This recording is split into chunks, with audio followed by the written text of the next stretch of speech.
Olá pessoal, Débora Tito aqui. Vamos continuar falando de temas do Ministério Público do Trabalho para a série que a gente está produzindo, Vai Cair na Prova. Hoje a gente vai falar de trabalho infantil. Gente, eu acho que eu não conheço nenhuma prova que não tenha abordado o trabalho infantil em pelo menos alguma etapa. Ou seja na primeira fase, seja na segunda fase, seja na terceira fase, seja você dizer na prova oral. E além de ser outra vitrine importante do Ministério Público, importantíssima, ouso dizer que as duas maiores vitrines são trabalho escravo e trabalho infantil.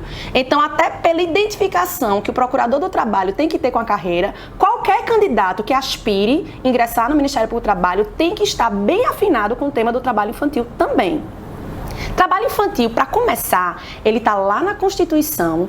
Vamos pensar como política pública, que pode ser uma coisa importante, que cai em prova, que cai em ACP, que é dever do Estado. Está lá no artigo 207 e no artigo 225, que é dever do Estado, que é princípio da prioridade absoluta, princípio da proteção. Então, falar de trabalho infantil é puxar para a Constituição, esquecer qualquer tipo de relativização do trabalho infantil do pobre, esquecer qualquer tipo de banalização que vocês podem ter escutado, inclusive do presidente da República, porque o trabalho infantil, ele está pautado principalmente na Constituição.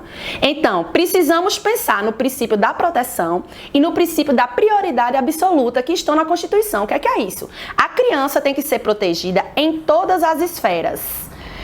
Saúde, lazer, educação, inclusive trabalho. E o que é que a gente diz em relação ao trabalho da criança? Que, na verdade, ela tem direito ao não trabalho.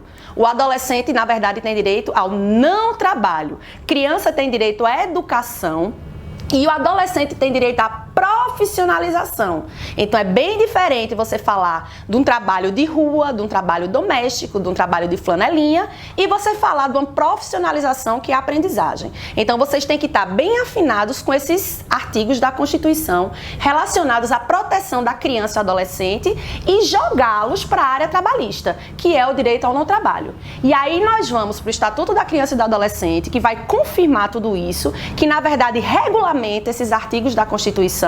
E vamos para as nossas bandeiras de atuação, que combate, principalmente, o combate às piores formas de trabalho, que estão lá no decreto 6481 de 2008.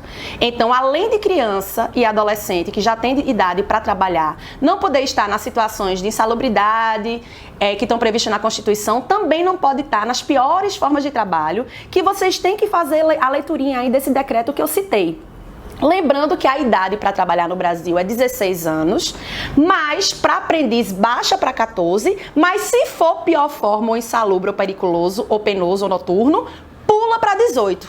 Então, o candidato tem que estar bem afinado, tem que estar bem sabido em relação a essas faixas etárias, 14, 16, 18. 14 aprendizagem, 16 trabalho, quaisquer trabalho, mas se for pior forma ou noturno, etc., que traga alguma nocividade para o adolescente, 18. Então, fiquem afinados com essas questões etárias. E indo para o lado positivo, que o lado negativo é o lado do trabalho infantil, dos lixões, vejam as ações civis públicas e as discussões que a gente tem em relação a crianças que foram encontradas em lixão. Ainda existem mais de 3.500 crianças encontradas nessas situações. Pode ser que caia numa discussiva, alguma coisa desse tipo.